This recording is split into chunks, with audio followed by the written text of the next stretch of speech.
That time of the day again. I gotta wake up and exist. Oh my god. Oh well, let's get this day over with.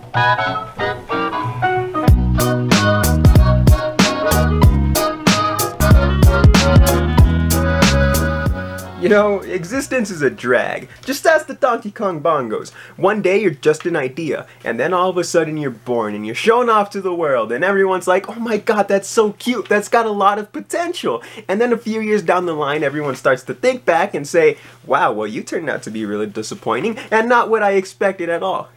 I mean, that's a little harsh, isn't it? I'm sorry! I mean, the Donkey Kong Bongos are sorry. I mean, they can't be that bad, right? Well, we won't know until we give them a shot. The Nintendo GameCube has a pretty awkward spot in the company's history. Yeah, the GameCube is loved by fans these days, but when you look at the facts, it's one of Nintendo's lowest selling consoles and didn't really bring anything new to the table at the time of its release. In 1996, the Nintendo 64 introduced everyone to 64-bit graphics, which allowed for open-world, three-dimensional environments to be implemented in video games. Pretty revolutionary, since games would start to transition from 2D side-scrollers to massive 3D adventures. 2 generations later, the Nintendo Wii found its way into homes and revolutionized gaming once more, with its heavy emphasis on motion controls. But notice how I skipped something. What about the GameCube? While the Nintendo GameCube was far from bad, it was just sort of there. Of the 3 competing consoles, the PlayStation 2 and Xbox stood victorious. But that shouldn't discredit the GameCube. For what it was, the GameCube was fantastic and is my favorite among the 6th generation systems, and even my favorite system of all time for a few reasons. First off, this controller is brilliant. Easily my favorite controller ever, and I'd say Nintendo thinks so too, seeing how the GameCube controller is compatible with the Wii, Wii U, and Nintendo Switch. Secondly, which is the most important part of any console, is the video game library. The GameCube has the best games, hands down. While not many to choose from, that's okay because almost everything on here is remembered for being the best of that era. Something that I feel Nintendo did right was that they gave every major franchise a chance to shine on the GameCube. What do I mean? Well, get this. The Nintendo 64 doesn't have a Metroid game to call its own. Years later, the Nintendo Wii would miss out on having an entry in the Star Fox series. The GameCube, on the other hand, was able to proudly debut 2 critically acclaimed Metroid Prime games, as well as offer 2 new Star Fox titles, Star Fox Assault and Star Fox Adventures. I mean, do I have to go on? Yes, I do. Mario Kart Double Dash, F-Zero GX, Tales of Symphonia, Luigi's Mansion, Custom Robo, Super Mario Sunshine, some of the best entries of their respective franchises. This is what I call the GameCube effect. Things that are pretty much perfect in every single way probably suffer from the GameCube effect. I'm a victim of the GameCube effect, and so is pretty much every Nintendo franchise that was on the console during this era. Except for one. So, Donkey Kong, you silly little biscuit.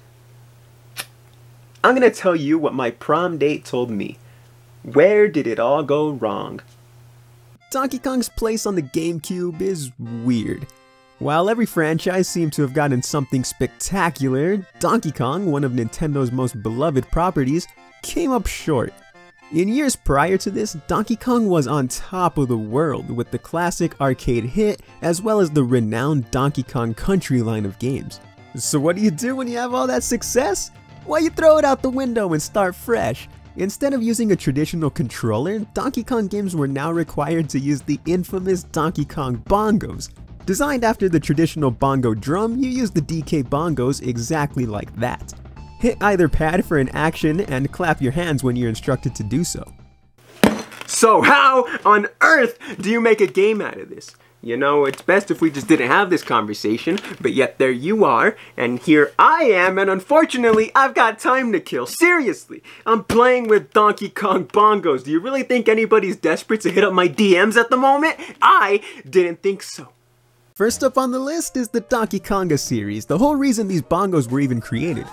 Donkey Konga is a rhythm game that spawned a total of 3 entries, with Donkey Konga 3 being exclusive to Japan, and guess what? That's just a-okay with me.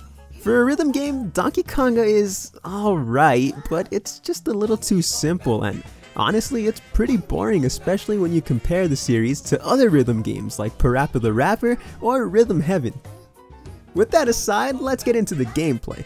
Like I said, Donkey Konga is simple, and the best way I can describe it is like this. It has some charm, but not really.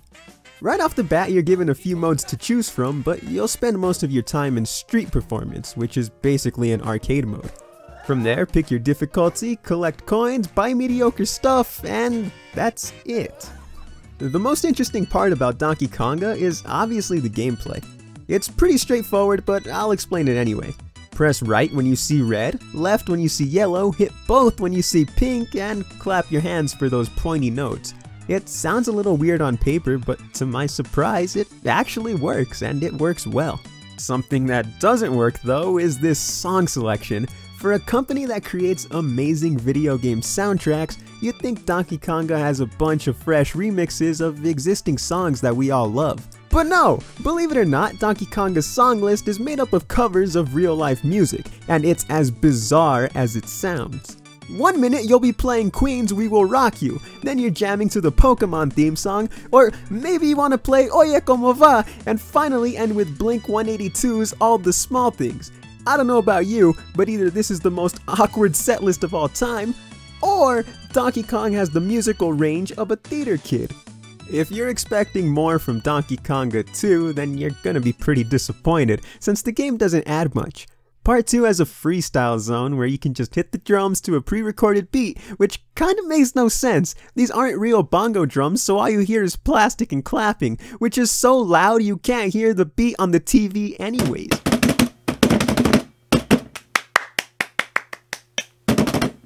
The song selection is arguably worse in Donkey Konga 2, but Donkey Konga 2 gets points for being funny, since it has All-Star and Boombastic, and that's just hilarious, and the only thing about this game that's worth mentioning, honestly. Now, you might think I'm being a little harsh, but harsh and handsome both start with an H, so I'm gonna just pretend that you said handsome. Okay, I'll be fair. Even though Donkey Konga isn't great, it's still a pretty charming and fun rhythm game for what it is. Oh, would you look at that? The clock says it's time to get real. And ooh, baby boy, is Donkey Kong Jungle Beat a real piece of underrated garbage. Get this, despite the title, Donkey Kong Jungle Beat is not a rhythm game. It's a 2D platformer, and a pretty average one at that. Jungle Beat shows a lot of potential to be really cool, but the fact that you play this game with the Donkey Kong Bongos just feels like a huge swing and a miss for me.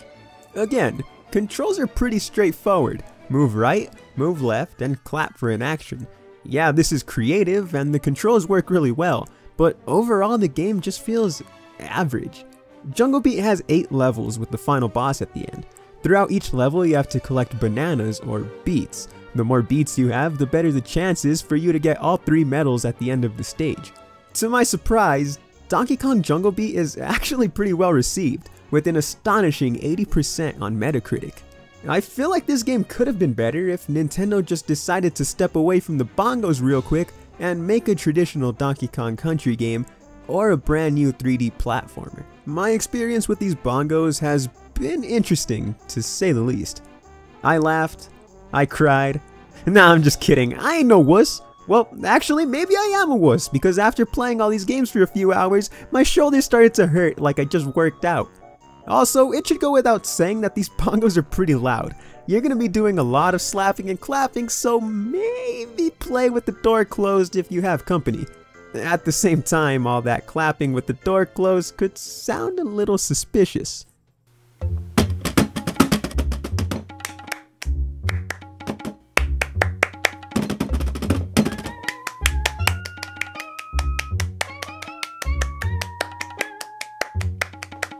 So there you have it, the story of potential that went awry. You know, Nintendo isn't entirely to blame here. Since the 90s, the Donkey Kong franchise was under the supervision of a company called Rareware. But on September 24th, 2002, the day after the release of Rare's Star Fox Adventures, Microsoft swooped in and bought Rareware from Nintendo for $375 million and started to make games for the Xbox, leaving Donkey Kong without a developer to call his own. This story is kinda sad, but that's just what comes with existing, huh? Potential, excitement, disappointment. But oh well, guess whose problem that is, and I'll even give you a hint. It's not mine. Oof, would you look at that? It's 20 minutes past the time that I woke up. My favorite part of the day. Well, guess I gotta get back to doing what I do best. Remember, you can't be disappointed if you don't participate.